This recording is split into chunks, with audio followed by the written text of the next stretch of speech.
तो बच्चों आज हम शुरू करने जा रहे हैं क्लास 11th का सिलेबस। और पहला चैप्टर हम जो शुरू करने जा रहे हैं वो क्या है? Units and measurements. जो हमारा चैप्टर नंबर 1 है उसका नाम है units and measurements. Units and measurements पढ़ने से पहले हम थोड़ा सा फिजिक्स के बारे में जानेंगे। क्यों? क्योंकि आज से हम फिजिक्स पढ़ने वाले हैं। अभी तक हम मैथमेटिकल टूल्स पढ़ रहे थे, माने वो मैथ्स के बेसिक्स जो फिजिक्स पढ़ने से पहले हमें पता होने चाहिए, और फिजिक्स हमें तो ही समझ आएगी आज। तो सबसे पहले हम पढ़ते हैं कि फिजिक्स क्या है। फिजिक्स के बारे में थोड़ा सा बेसिक आइडिया लेते हैं। हालांकि इस चीज को डिफाइन करना, शब्दों में डालना बहुत ही मुश्किल है कि फिजिक्स क्या है, लेकिन इसके बारे में हम जानते हैं कि साइंटिस्ट ने, जो बड़े बड़े साइंटिस्ट हुए हैं, उन्होंने फिजिक्स के बारे में क्या कहा है, क्या उनके व्यूज हैं, और फिर हम अपना कोर्स शुरू करते हैं। तो पहला हमारा क्या है? पहला टॉपिक है व्हाट इज फिजिक्स। फिजिक्स देखो लिखा हुआ है, physics is the study of nature and its laws. Physics को क्या कहते हैं हम? ये study of nature and its laws है। अभी नेचर में जितने भी फिनोमेना होते हैं, हम ये मानते हैं कि यार वो जो फिनोमेना हो रहे हैं उनके कुछ ना कुछ फंडामेंटल लॉज हैं।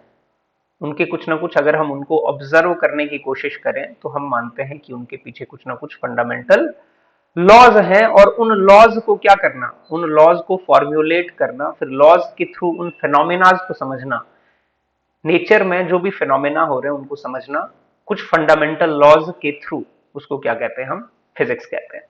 ठीक, एक बहुत बड़े फिजिस्ट हुए आरपी फेमन, वो कहते हैं कि फिजिक्स का जो मतलब है it is understanding the nature. ठीक, तो उन्होंने क्या कहा? फिजिक्स मतलब अंडरस्टैंडिंग द नेचर। अब नेचर को समझने के लिए या जो लॉज हैं उनको समझने के लिए हमें क्या आने चाहिए? हमें कुछ बेसिक रूल्स का पता होना चाहिए, है ना। जैसे कोई, फॉर एग्जांपल कोई गेम है, क्रिकेट है, फुटबॉल है, बास्केटबॉल है, उस गेम को अगर प्ले करना है तो गेम के जो बेसिक रूल हैं वो पता होने चाहिए। अगर गेम के बेसिक रूल पता होंगे तो ही हम प्ले कर पाएंगे। गेम के बेसिक रूल पता होंगे तो ये कोई जरूरी नहीं है कि आदमी उसको पूरी तरह से हर बार जीत ही जाएगा, लेकिन मिनिमम जो रिक्वायरमेंट है हमारी वो क्या है? कि हमें बेसिक रूल्स पता होने चाहिए, है ना। कि समझ पाना उसको, माने जीतना ना जीतना वो तो बाकी कंडीशंस पे भी डिपेंड करेगा कि एक्सटर्नल कंडीशंस क्या है, क्या सिचुएशन है उस टाइम की। लेकिन अगर हमें किसी चीज को समझना है तो हमें उसके बेसिक रूल्स आने चाहिए। तो वही लाइन यहां पे लिखी हुई है, knowing the basic rules is the minimum requirement if any progress is to be made. अगर हमें कुछ भी प्रोग्रेस करनी है तो हमारे फंडामेंटल्स जो है वो क्लियर होने चाहिए। फंडामेंटल्स क्लियर होंगे तो ही हम होप रख सकते हैं आगे चीजें समझने की।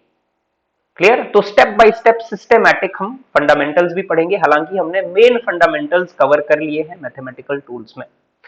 क्लियर? नेक्स्ट है हमारे पास physics and mathematics. Physics and mathematics, देखो ये दो तो एक दूसरे के बिना, अब मैथमेटिक्स के बिना क्या फिजिक्स नहीं चलेगी। फिजिक्स एंड मैथमेटिक्स में आपको पहले जब हमने मैथमेटिकल टूल्स स्टार्ट किया था तो मैंने आपको बताया था mathematics is the language of physics. We use language to express our ideas. हमें अपने आइडियाज को एक्सप्रेस करने के लिए लैंग्वेज चाहिए। क्या फीलिंग्स हैं, क्या इमोशन है, कोई भी चीज है उसको एक्सप्रेस करने के लिए क्या चाहिए? लैंग्वेज चाहिए। And mathematics is the language of physics. बिना मैथ्स की बेसिक अंडरस्टैंडिंग के हमें जो ये लॉज ऑफ नेचर हैं, ये जो नेचर में फिनोमेनाज हो रहे हैं, ये समझने में क्या आएगी? डिफिकल्टी होगी। ठीक, तो देखो without knowledge of mathematics it would be much more difficult to understand and explain the laws of nature. So it must be clearly understood and kept in mind while doing a physics course. हमें physics course पढ़ने से पहले maths की basic understanding होना बहुत जरूरी है ना। तो कई बार क्या होता है, जनरली कुछ बच्चे की +1 में क्या करते हैं भाई, मेडिकल रख लेते हैं। क्यों? क्योंकि हमें मैथ नहीं पढ़ना है ना, हमें मैथ पसंद नहीं है। को अगर मैथ पसंद नहीं है तो भी आपको मैथ की बेसिक अंडरस्टैंडिंग होनी ही चाहिए। बिना मैथ्स की बेसिक अंडरस्टैंडिंग की आप साइंस नहीं समझ सकते, चाहे वो फिजिक्स है चाहे वो केमिस्ट्री है। तो आपको मैथ्स के बेसिक तो समझने ही पड़ेंगे। ठीक, आप बहुत हायर लेवल पर आपने आगे मैथ नहीं पढ़ना है, आपने वो छोड़ दिया, स्किप कर दिया, लेकिन मैथ्स के बेसिक तो आपको करने ही पड़ेंगे, अदरवाइज आपको सब्जेक्ट समझ नहीं आएगा। क्लियर? चलिए, तो ये थी हमारी फिजिक्स की इंट्रोडक्शन की फिजिक्स क्या है। अब नेक्स्ट हम शुरू करते हैं अपना first chapter, chapter number 1 units and measurements. अब आगे हम सिलेबस पे, क्लास 11th के सिलेबस पे। तो चैप्टर नंबर 1 क्या है? Units and measurements. New NCERT में बच्चों बहुत ही कम टॉपिक है, वो शायद 4 या 5 लेक्चर में खत्म हो जाएंगे। न्यू एनसीईआरटी में आपके मेजरमेंट क्या है, यूनिट क्या है, नीड फॉर मेजरमेंट क्या है, सिग्निफिकेंट फिगर क्या है और डायमेंशनल एनालिसिस क्या है, बस इतना सा ही सिलेबस है फर्स्ट चैप्टर में। सबसे पहले जो अभी 2023-24 के सिलेबस में टॉपिक्स है हम वो कवर करेंगे। आफ्टर दैट हम क्या करेंगे, जो डिलीटेड टॉपिक हैं जैसे एरर्स, एरर्स कंप्लीटली डिलीट कर दिया गया है, वो भी हम पढ़ लेंगे। ठीक है, तो जो डिलीटेड टॉपिक भी हैं वो भी हम पढ़ लेंगे। जैसे इंस्ट्रूमेंट्स हैं, इंस्ट्रूमेंट्स तो हमें पढ़ने ही है, क्यों? क्योंकि इंस्ट्रूमेंट्स आपके काम आते हैं कहां पर, प्रैक्टिकल्स में। तो जो इंस्ट्रूमेंट्स हैं, वर्नियर, कैलिपर, स्क्रू गॉज, उनके लिए भी सेपरेट लेक्चर्स आ जाएंगे।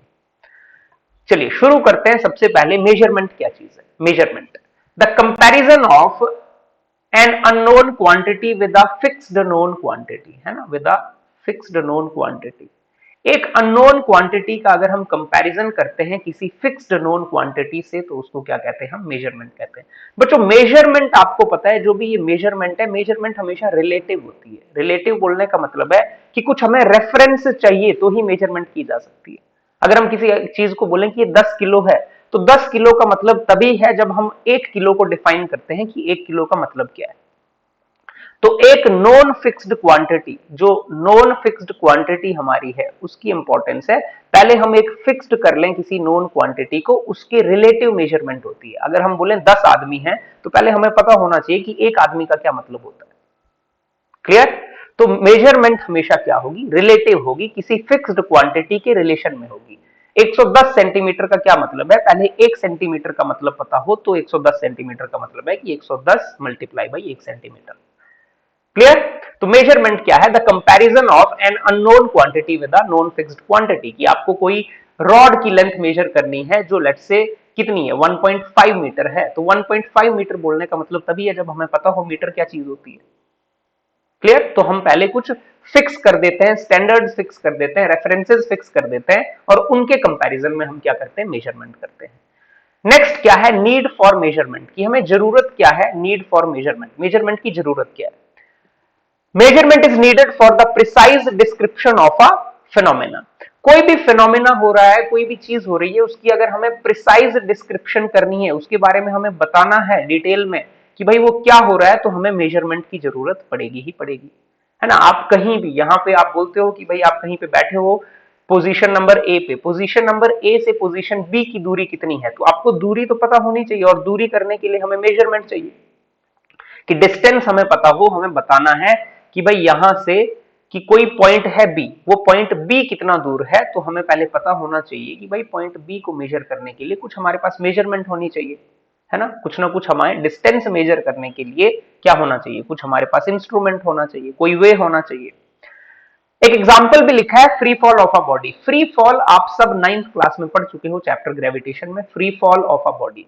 अगर किसी बॉडी का फ्री फॉल हो रहा है, अगर हमें फ्री फॉल समझना है कि भाई ये फ्री फॉल क्या चीज है, कि हमने बेसिक तो समझ लिया कि कोई भी चीज अगर हाथ से छूट जाए, फेंक दी जाए, ग्रेविटी के हवाले जो हो जाए, तो वो क्या है? फ्री फॉल है। लेकिन फ्री फॉल को समझने के लिए हमें क्या पता होना चाहिए? अगर हमें ये कोई पूछे कि 10 सेकंड बाद उस बॉडी की वेलोसिटी कितनी होगी, 10 सेकंड बाद वो बॉडी कितना डिस्टेंस कवर करेगी, उस बॉडी का डिस्प्लेसमेंट कितना होगा, उस बॉडी का एक्सेलरेशन कितना होगा, तो हमें velocity, time, distance, displacement, acceleration, इन सब के बारे में पता भी तो होना चाहिए। और ये सारी चीजें अगर हमें पता होनी चाहिए, velocity, time, distance, displacement, acceleration, तो इसके लिए हमें क्या चाहिए? इसके लिए वी नीड मेजरमेंट, हमें चाहिए मेजरमेंट। हमें क्या चाहिए? मेजरमेंट चाहिए। ठीक, तो बिना मेजरमेंट के हम फिनोमिनाज को डिस्क्राइब नहीं कर सकते कि क्या हो रहा है। क्लियर? कोई भी चीज आपको खरीदनी भी है तो मेजरमेंट जरूरी है ना। कोई डिस्टेंस मेजर करनी है, कहीं पे स्पीड मेजर करनी है। नेक्स्ट है हमारे पास फिजिकल क्वांटिटी क्या चीज है। नेक्स्ट क्या आ गया? हमने मेजरमेंट पढ़ा, हमने नीड फॉर मेजरमेंट पढ़ा, अब क्या है? Physical quantity. भाई फिजिकल क्वांटिटी का बच्चों क्या मतलब है? Any quantity that can be measured. कोई भी क्वांटिटी जिसको हम मेजर कर सकते हैं, any quantity that can be measured, उसको हम बोलते हैं वो फिजिकल क्वांटिटी है। For example mass, length, time, है ना। ये सारी चीजों को हम क्या करते हैं? मास, लेंथ, टाइम, डेंसिटी, बहुत सारी फिजिकल क्वांटिटी है, एरिया, वॉल्यूम, ठीक है, फोर्स, प्रेशर, किसी भी चीज को जिसे आप मेजर कर सकते हो, जिसकी मेजरमेंट की जा सकती है, उसको क्या बोलते हैं हम? वो फिजिकल क्वांटिटी है। वो क्या है? फिजिकल क्वांटिटी है। ठीक, ठीक है। अब कोई चीज ऐसी एब्स्ट्रैक्ट है जिसको हम मेजरमेंट नहीं कर सकते, इमोशंस है, फीलिंग्स हम बता थोड़ी सकते हैं कि कितनी इसकी किस हिसाब से मेजरमेंट करें, क्या पैरामीटर है, क्या हम यूनिट डिफाइन करें, तो वो चीजें फिजिकल क्वांटिटी नहीं हुई। फिजिकल क्वांटिटी वो हुई जिन्हें हम मेजर कर सकते हैं। नेक्स्ट है हमारे पास यूनिट। यूनिट क्या चीज है? Measurement of any physical quantity involves comparison with a basic internationally accepted reference standard called unit. हमें किसी भी फिजिकल क्वांटिटी की मेजरमेंट करनी है तो हमारी एक रिक्वायरमेंट है, हमारी रिक्वायरमेंट क्या है कि हमारे पास एक बेसिक रेफरेंस स्टैंडर्ड हो, एक बेसिक रेफरेंस स्टैंडर्ड हो। जैसे फॉर एग्जांपल ये चीज आपने समझनी है, अगर हमें यूनिट डिजाइन करना है किसी चीज का, तो यूनिट डिजाइन करने के लिए हमें दो चीजों का ध्यान रखना होता है। एक इनवेरिएबिलिटी, हमें क्या ध्यान रखना है कि क्या हो, इनवेरिएबिलिटी हो।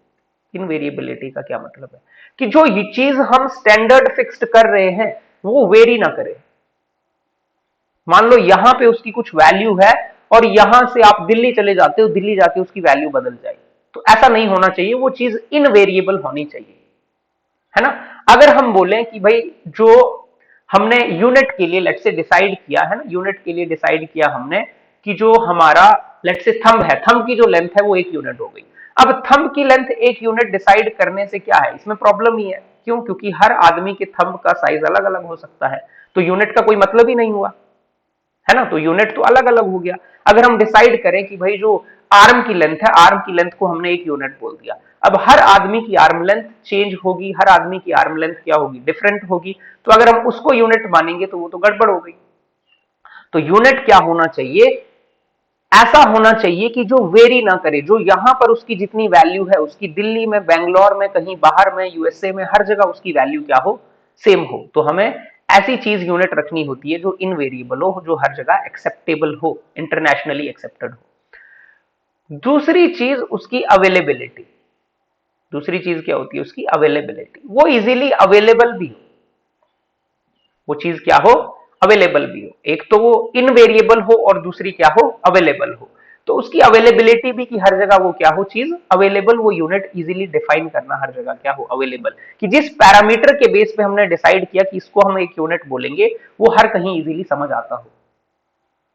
क्लियर? तो अब measurement of any physical quantity involves comparison with a basic internationally accepted reference standard called unit. तो यूनिट हम डिसाइड करते हैं, पहले हम यूनिट एक एक के लिए हम क्या करते हैं, डिफाइन करते हैं, एक मीटर क्या है, एक किलो क्या है, एक सेकंड क्या है, पहले हम ये चीजें डिफाइन करते हैं और इनके हिसाब से फिर मेजरमेंट होती है। ठीक, और ये चीजें कैसी होनी चाहिए, इनवेरिएबल और अवेलेबल होनी चाहिए इजीली, कि ये वेरी ना करें जगह के हिसाब से, टाइम के हिसाब से, और इनकी अवेलेबिलिटी हो हर जगह। क्लियर? सिस्टम ऑफ यूनिट्स, हमारे पास बहुत सारे सिस्टम ऑफ देखो यूनिट होते हैं, लोकल सिस्टम ऑफ यूनिट होते हैं, फिर नेशनल हो सकते हैं, इंटरनेशनल हो सकते हैं। लेकिन फिजिक्स पढ़ने के लिए हमारा क्या है कि हम कुछ ऐसे स्टैंडर्ड इंटरनेशनली एक्सेप्टेड हम क्या रखें, रेफरेंस सिस्टम रखें, ताकि हर जगह अगर कोई 1 मीटर बोले, 10 मीटर बोले, तो सबको पता है 10 मीटर का क्या मतलब है ना। सबके लिए अलग अलग चीज ना हो जाए, वो यूनिफॉर्मिटी आ जाए एक, तो सबके लिए चीजें पढ़ना क्या होंगी, सेम होंगी, और कम्युनिकेट करना आसान होगा, चीजें समझनी आसान होगा। तो सिस्टम ऑफ यूनिट्स बहुत सारे होते हैं, लेकिन हमने क्या पढ़ने हैं, हमने दो पढ़ने हैं, एसआई सिस्टम और सीजीएस सिस्टम। बच्चे एसआई सिस्टम का मतलब है इंटरनेशनल सिस्टम ऑफ यूनिट्स, है ना, किसी फ्रेंच वर्ड से लिया गया है। एसआई का मतलब क्या होता होगा, है ना, सिस्टम इंटरनेशनल ऐसे होता है, लेकिन हम क्या बोलते हैं इसको, international system of unit. SI का मतलब है इंटरनेशनल सिस्टम ऑफ यूनिट, और मेन सिस्टम ऑफ यूनिट यही है जो दुनिया में चलता है हर जगह, इंटरनेशनल सिस्टम ऑफ यूनिट। और दूसरा क्या है, सीजीएस सिस्टम। बच्चे सीजीएस क्या मतलब है, सेंटीमीटर ग्राम सेकेंड। एसआई का देखो इधर लिख देते हैं, एसआई का मतलब क्या है, इंटरनेशनल सिस्टम ऑफ यूनिट। ये है आपका international, international system of units. और सीजीएस आपका क्या है, सीजीएस है आपका centimetre gram second system, centimetre gram second system. SI system जो होता है, एसआई सिस्टम ऑफ यूनिट में बच्चों, जो आपके आगे हम बात भी करेंगे, मेन जो तीन फिजिकल क्वांटिटीज होती है, मास, लेंथ, टाइम, उनकी बात की जा रही है, आगे हम पढ़ेंगे और भी क्वांटिटीज। एसआई सिस्टम में जो लेंथ है उसको बोलते हैं मीटर, और जो मास है उसको केजी में लेते हैं, और जो टाइम है उसको सेकंड में लेते हैं। एसआई सिस्टम में क्या करते हैं, मीटर, मीटर माने लेंथ, केजी, केजी माने मास, और सेकंड, सेकंड माने टाइम। ठीक, एसआई सिस्टम में ऐसे। और सीजीएस में क्या करते हैं, लेंथ को सेंटीमीटर और मास को ग्राम और टाइम को सेकंड, टाइम दोनों में सेकंड ही रहता है। तो दो सिस्टम ऑफ यूनिट्स आप हमें ये ध्यान रखने कोर्स में। क्लियर। नेक्स्ट हमारे पास क्या है, फंडामेंटल और बेस क्वांटिटीज। अब फंडामेंटल और बेस क्वांटिटीज क्या है, हमारे पास कुछ फिजिकल क्वांटिटीज ऐसे होते हैं बच्चों जो इंडिपेंडेंट होते हैं अदर फिजिकल क्वांटिटीज के। फंडामेंटल कौन हुए, ऐसे फिजिकल क्वांटिटीज जो क्या है, जो इंडिपेंडेंट हैं, जो किसी भी और फिजिकल क्वांटिटी पे क्या है, इंडिपेंडेंट है, उनको क्या बोलेंगे हम, फंडामेंटल फिजिकल क्वांटिटीज। और ऐसे फिजिकल क्वांटिटीज जो किन्हीं और फिजिकल क्वांटिटीज पे डिपेंड करते हैं, या जो फंडामेंटल फिजिकल क्वांटिटीज पे डिपेंड करते हैं, उनको हम कहते हैं, वो क्या है, वो है हमारे डिराइव्ड फिजिकल क्वांटिटीज या डिराइव्ड क्वांटिटीज।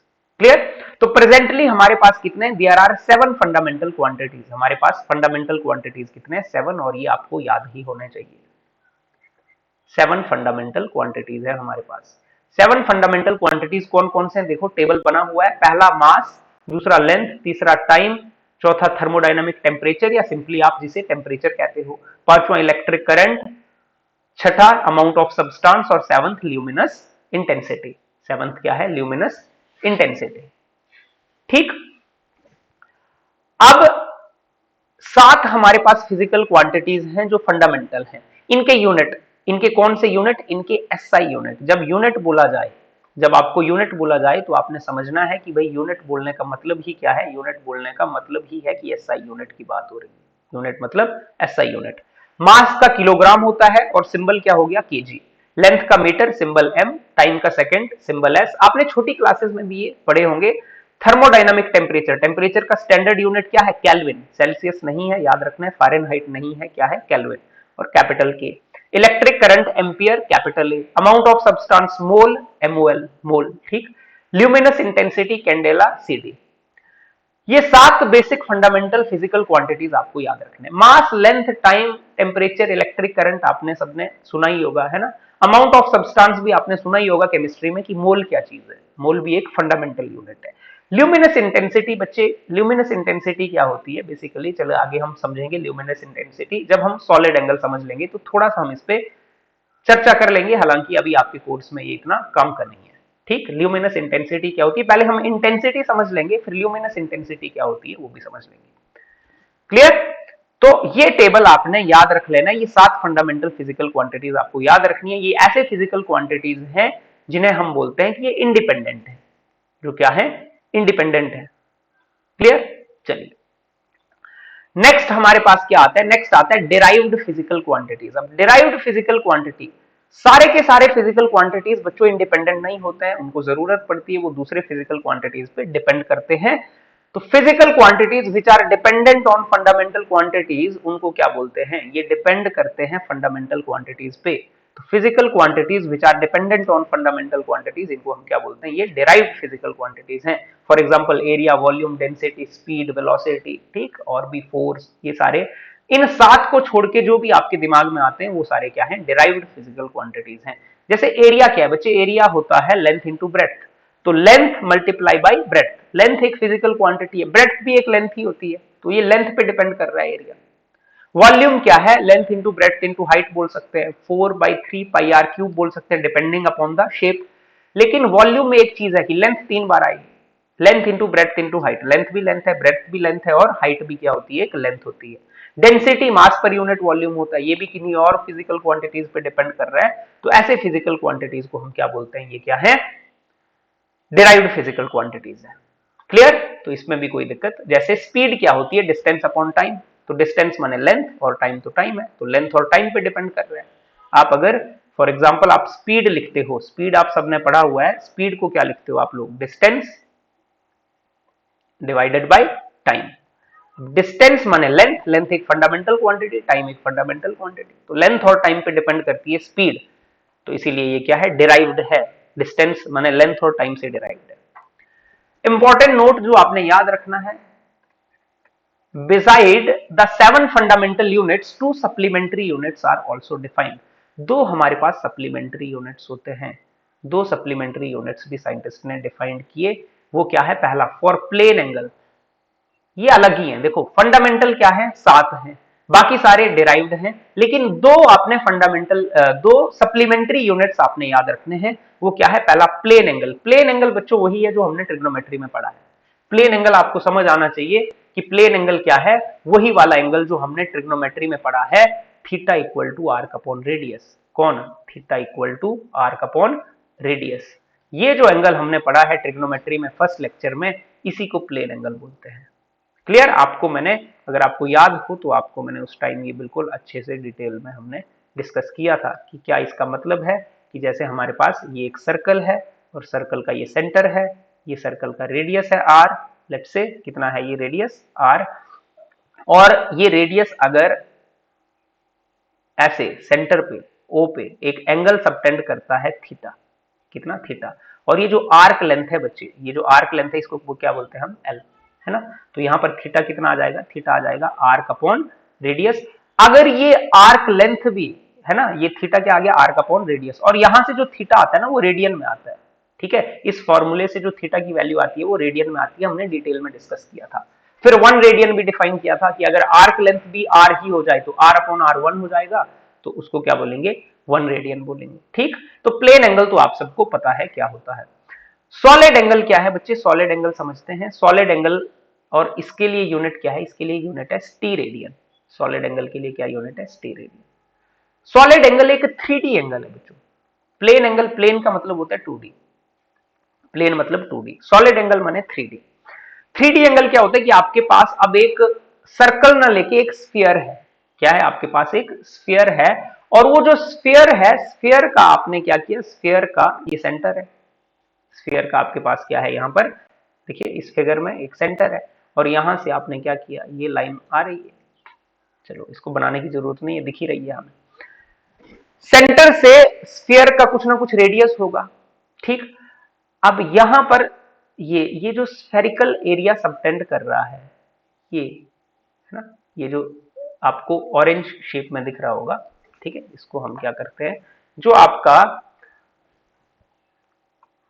यहां पर जो आपका क्या बन रहा है, ये एरिया ए लिखा हुआ है, देखिए यहां पर छोटा सा, नीचे भी है हालांकि, ये जो एरिया है आपका, एरिया ये स्फीयर पे है ना, ये सर्कल नहीं, ये स्फीयर पे जो एरिया है, सरफेस एरिया है बेसिकली, ये स्फीयर पे क्या है? सरफेस एरिया है। ठीक, आपने समझने की कोशिश करनी है, ये क्या है? सरफेस एरिया है। ठीक, तो ये जो सॉलिड एंगल होता है ना, सॉलिड एंगल को ऐसे डिनोट करते हैं ओम से, ओम। ये सॉलिड एंगल होता है surface area divided by square of radius. क्या होता है solid angle? Surface area divided by square of radius. Surface area divided by क्या? Surface area divided by square of radius. Radius तो ये है, रेडियस तो हमें साफ दिख रही है, ये है। ठीक है, रेडियस तो आपको नजर आ रही है, यहाँ पे ये है रेडियस। ठीक, और सरफेस एरिया कितना है, तो यहां जो एंगल बनेगा ये सॉलिड एंगल होगा, ये 3D में, ये 3D एंगल। क्लियर? टेक्निकली अगर आप इन एंगल्स को देखो, इनको डिफाइन करना, ये सप्लीमेंट्री यूनिट्स अलग क्यों है? आप देखो टेक्निकली लेंथ किस में आती है? मीटर में आती है, रेडियस भी मीटर में आती है, तो मीटर ओवर मीटर तो खत्म हो गया, तो यहां पर तो यूनिट बनने ही नहीं चाहिए। और यहां पर एरिया आता है मीटर स्क्वायर में, रेडियस का स्क्वायर करोगे वो भी मीटर स्क्वायर, तो यूनिट तो खत्म हो जाएंगे ऊपर। तो इन दो क्वांटिटीज को, इन दो क्वांटिटीज की यूनिट्स की जरूरत थी, तो इसीलिए इनको सप्लीमेंट्री क्वांटिटीज रखा गया। बेसिक क्वांटिटीज के हिसाब से तो इनके यूनिट खत्म हो गए, ये तो यूनिट लेस और डायमेंशन लेस हो गए। ठीक, लेकिन हमें एंगल के यूनिट्स और सॉलिड एंगल के यूनिट्स की जरूरत थी, तो उनको हमने एक अलग कैटेगरी, उनको सप्लीमेंट्री यूनिट कह दिया कि वो क्या है? सप्लीमेंट्री यूनिट्स है। ठीक, तो सप्लीमेंट्री यूनिट्स क्या है? हमारे दो हैं। प्लेन एंगल के लिए क्या है? रेडियस, और सॉलिड एंगल के लिए क्या है? स्टीरेडियन है। आई होप ये भी आपको समझ आया होगा। इसके बाद है बच्चे हमारे पास एसआई प्रीफिक्सेस। एसआई प्रीफिक्सेस ये भी बहुत इंपॉर्टेंट है, एसआई प्रीफिक्सेस, इसके बिना आपका फिजिक्स केमिस्ट्री में, देखो ये बिल्कुल इंट्रोडक्टरी लेक्चर है और आपने ये बेसिक सारे समझने हैं। एसआई प्रीफिक्सेस, फिजिक्स में जो हम मेजरमेंट करते हैं ना, उन मेजरमेंट्स के साथ एक चीज ये है कि वो मेजरमेंट ना बहुत बड़ी वैल्यू भी होती है और बहुत छोटी वैल्यू भी होती है। अब वो बहुत बड़ी या बहुत छोटी वैल्यू होती है, फॉर एग्जाम्पल यहाँ पे लिखा है, देखो साइज ऑफ न्यूक्लियस होता है 10 raise to power minus 15 metre के अराउंड, इस रेंज में आता है साइज ऑफ न्यूक्लियस। इसका मतलब क्या है? इसका मतलब है 1 डिवाइडेड बाई कि 1, एक के पीछे आप 15 जीरो लगा दो, ऐसे ऐसे ऐसे लगाते चलो लगाते चलो लगाते, तो 15 जीरो लगा दो। अब बार बार इतनी छोटी चीज लिखना, ये चीज लिखना, ये अपने आप में ही एक हेक्टिक काम है। लेट्स से आपको लिखना है, कहीं पे आ गया कि भाई सन और अर्थ के बीच की डिस्टेंस है, for example distance between earth and sun, ठीक, ये इतनी होती है लगभग, ठीक है। तो ये distance between sun and earth हमारी जो कितनी होती है, ये होती है। तो ये जो डिस्टेंस है, distance between earth and sun, लगभग ये कितनी होती है? 1.496 into 10 raise to power 11 metre. इतनी एवरेज डिस्टेंस है किसमें? सन और अर्थ के बीच में। अब इस वैल्यू को बार बार ऐसे लिखना कि भाई 1496, और पीछे हम क्या करें? पीछे हम जीरोस लगा दें 8-10, तो वो वैल्यू, वो चीज लिखना बार बार क्या है? एक डिफिकल्ट टास्क है। तो इसके लिए क्या, जो बहुत बड़ी वैल्यू या जो बहुत छोटी वैल्यू है, उनको लिखने के लिए मीट्रिक प्रीफिक्सेस बना दिए गए। मीट्रिक प्रीफिक्सेस बना दिए गए तो उनको लिखना क्या हो गया? आसान हो गया, है ना। मैग्नीट्यूड्स ऑफ फिजिकल क्वांटिटीज में very over a large range, इनकी क्या है? एक बहुत बड़ी लार्ज रेंज है कि फिजिकल क्वांटिटीज के जो मैग्नीट्यूड्स है, मैग्नीट्यूड्स माने, मैग्नीट्यूड का मतलब होता है वैल्यू, मैग्नीट्यूड माने वैल्यू, न्यूमेरिकल वैल्यू किसी चीज की, तो उनकी लार्ज रेंज के ऊपर वो क्या करते हैं? वेरी करते हैं। For example size of nucleus, आपने मास ऑफ इलेक्ट्रॉन भी देखा होगा, अभी तक आपने मास ऑफ इलेक्ट्रॉन देखा होगा कि इतना होता है 9.1 into 10 raise to power minus 31 kg। अब ऐसे लिखना कि 91 डिवाइडेड बाई, है ना, 10 रेज टू पावर, आप इसको ऐसे लिख दो, मान लो कि 91 divided by 10 raise to power 32 या 30, जो भी कुछ बड़ी वैल्यू आएगी, बार बार वो चीजें फिर एक के पीछे जीरोस लगाते चले हम, तो वो क्या है? मुश्किल काम है। क्लियर? तो इसीलिए प्रीफिक्सेस हैं। अब ये प्रीफिक्सेस हमें याद रखने हैं। देखो यहां पर टेबल है, ये प्रीफिक्सेस मैं आपको एक बार समझा देता हूं, फिर आपने क्या करना है? याद रखने हैं, ठीक है। प्रीफिक्सेस हमें क्या करने हैं? ये रेफरेंस क्या है हमारा? जो रेफरेंस है हमारा, ये एक मैं स्ट्रेट लाइन लगा लेता हूं। यहां पर मैंने क्या लिख दिया? यहां पर मैंने लिख दिया 10 raise to power 0। 10 raise to power 0 माने बच्चे 1। 10 रेज टू पावर 0 का क्या मतलब है? 10 raise to power 0, anything raise to power 0 कितना होता है? 1। तो यहां पर लिख दिया 10 raise to power 0 which is equal to 1। अब आगे की तरफ हम बढ़ते हैं। आगे की तरफ हमने कुछ प्रीफिक्सेस ऐसे लिखे, 1 2 3 4 5 6 7 8 9 कुछ लिख लिए, ठीक। पीछे की तरफ भी कुछ नेगेटिव साइड में कुछ कुछ वैल्यूज हम लिख लेंगे, बाकी टेबल देखेंगे तो टेबल से आपने याद करने हैं। इसको मैंने क्या लिख दिया? इसको लिख दिया मैंने 10 की पावर 1। आगे को पॉजिटिव पावर से ले चलो, 10 की पावर 2। चलिए थोड़ा बड़ा से इसको लिखते हैं। आगे को हमने क्या लिख दिया? हमने लिख दिया 10 की पावर 1, फिर 10 की पावर 2, फिर 10 की पावर 3, 10 की पावर 6, 10 की पावर 9, 10 की पावर 12, 10 की पावर 15, 10 की पावर 18, सो ऑन। थोड़ा सा इसको बड़ा बनाते हैं, प्रीफिक्सेस बेशक कम बनाएं लेकिन हमें क्लियर समझ आ जाए। हमने क्या किया? यहां पर 10 की पावर 0 लिख दिया, 10 की पावर 0 माने 1, और यहां पर 1 2 3 4 5, यहां पर 1 2 3 4 5, ठीक।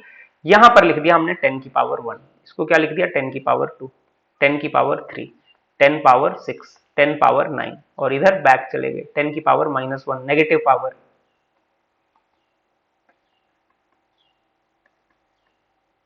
क्लियर? अब ये रेफरेंस है हमारा, 1 के हिसाब से चीजें देखी जा रही हैं। ये 1 मीटर हो सकता है, 1 केजी हो सकता है, 1 सेकेंड हो सकता है, कोई भी चीज हो सकती है, एक यूनिट है। ये क्या है? 1 यूनिट है।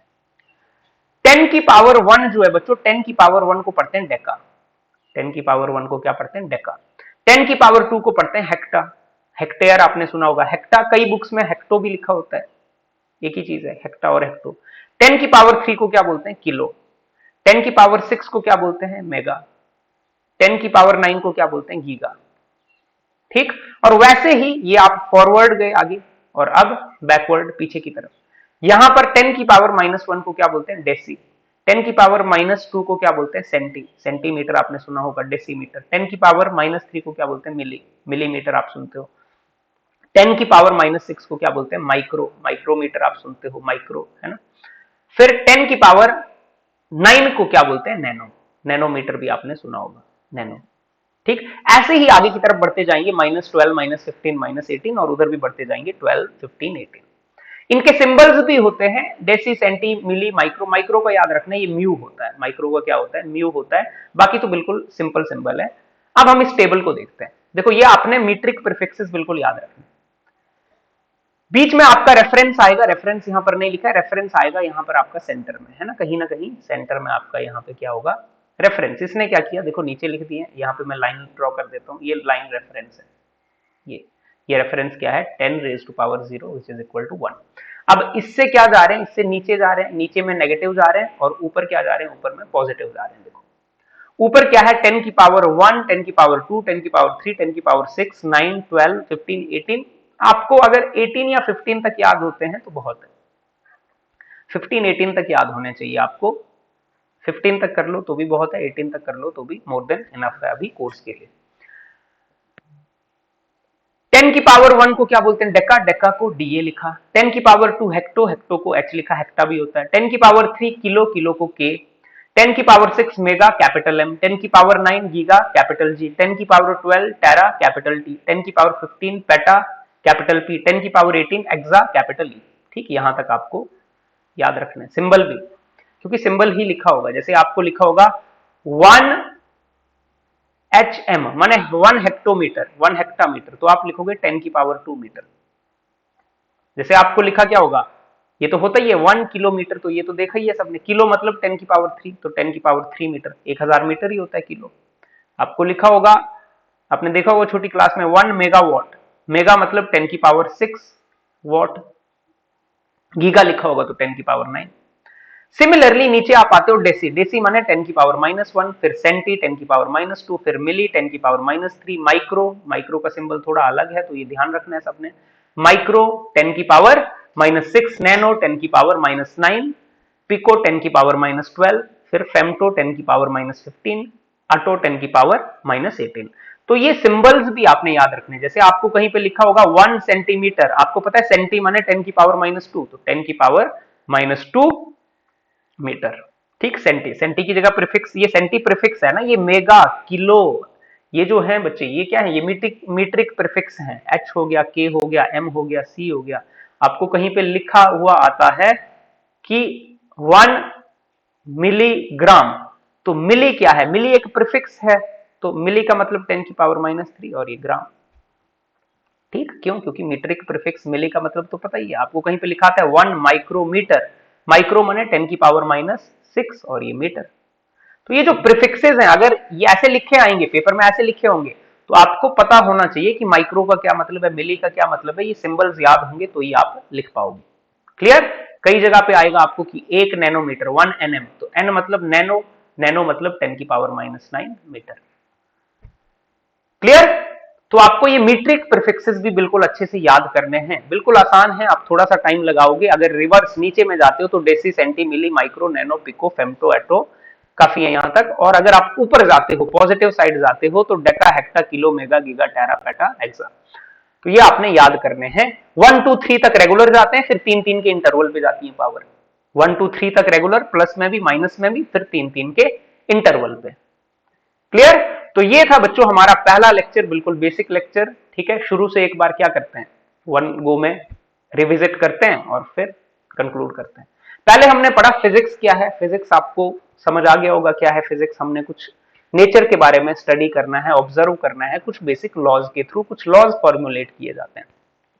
फिजिक्स की खास बात क्या है? फिजिक्स में फ्लेक्सिबिलिटी है। क्या फ्लेक्सिबिलिटी है? कि मान लो किसी ने 200-300 साल पहले कोई लॉ बनाया, उस टाइम वो क्या था? कन्विंसिंग था। जो भी फेनोमेना था वो लॉ एक्सप्लेन कर पा रहा था, तो वो लॉ बन गया। आज कोई आदमी क्या करता है, उसको बहुत सारे एक्सेप्शन मिल जाते हैं कि भाई वो लॉ क्या है, वो लॉ प्रॉपर्ली वर्क नहीं कर रहा है, उस लॉ में ये कमियां हैं, और अभी उसने क्या किया, कोई नई चीज इन्वेंट हो जाती है, नया लॉ बन जाता है, जो क्या करता है, उन सारी चीजों को एक्सप्लेन कर देता है। कोई ऐसे फिनोमिना है जो उस लॉ के थ्रू एक्सप्लेन नहीं होते थे अभी हो जाते हैं। तो क्या हो जाते हैं, लॉ क्या हो जाते हैं, मॉडिफाई हो जाते हैं। तो ये फ्रीडम है कि जो भी चीजें हैं वो क्या है। अगर आप देखोगे आगे लाइट की थ्योरीज कहां से शुरू हुई, लाइट की थ्योरीज शुरू हुई बहुत पीछे से, और फिर लाइट पे काफी लोगों ने थ्योरी दी, न्यूटन ने थ्योरी दी, आइंस्टाइन की थ्योरी है लाइट पे, है ना, हाइजेंस प्रिंसिपल है, आप पढ़ोगे। तो जैसे जैसे जिसका ज्यादा कन्विंसिंग या जो ज्यादा एक्यूरेट चीज लगती जाती है, टाइम के साथ वो मॉडिफिकेशन होते हैं। ठीक, तो ये फिजिक्स की फ्लेक्सिबिलिटी है। फेमन ने क्या कहा, फेमन ने कहा कि understanding the nature he physics है, तो उन्होंने 3 अक्षर में फिजिक्स को डिफाइन किया। बेसिक रूल्स हमें पता होने चाहिए, तो ही हमें सब्जेक्ट समझ आएगा, तो ही हमें गेम समझ आएगी।